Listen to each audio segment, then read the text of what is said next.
আসসালামু আলাইকুম। প্রাণপ্রিয় দর্শক বন্ধুরা, আমার বাম পাশে যাকে দেখতেছেন তিনি হলো আমার প্রাণপ্রিয় মামাতো ভাই মোজাম্মেল হোসেন। তিনি গত বৃহস্পতিবার ইন্তেকাল করেছেন। ওনার জন্য সকলেই দোয়া করবেন।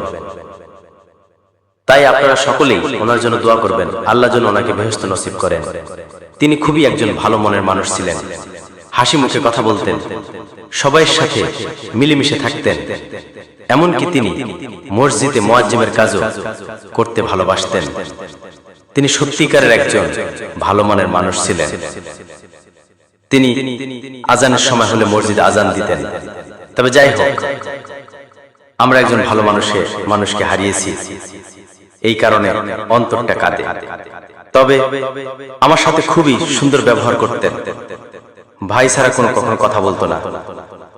মৃত্যুর কয়েকদিন আগেও আমি সাইকেল চালিয়ে যাচ্ছিলাম, এমন সময় সে আমাকে বলতেছে, ভাই দাঁড়াও দাঁড়াও, কোথায় যাও? পরে আমি তাকে বললাম, তোমার বাসার ওই দিকেই যাব। সে আমাকে বলল, ভাই আমাকে নিয়ে যাও। পরে আমি তাকে বললাম, তুমি কি সাইকেলে বসতে পারবা? যদি বসতে পারো তোমার সাইকেলের পিছনে উঠে বসো। সে বলল, সাইকেলে তো হাওয়া কম, চালাইতে পারবা? আমি বললাম, তুমি যদি ভাই বসে থাকতে পারো অবশ্যই আমি চালিয়ে যেতে পারবো।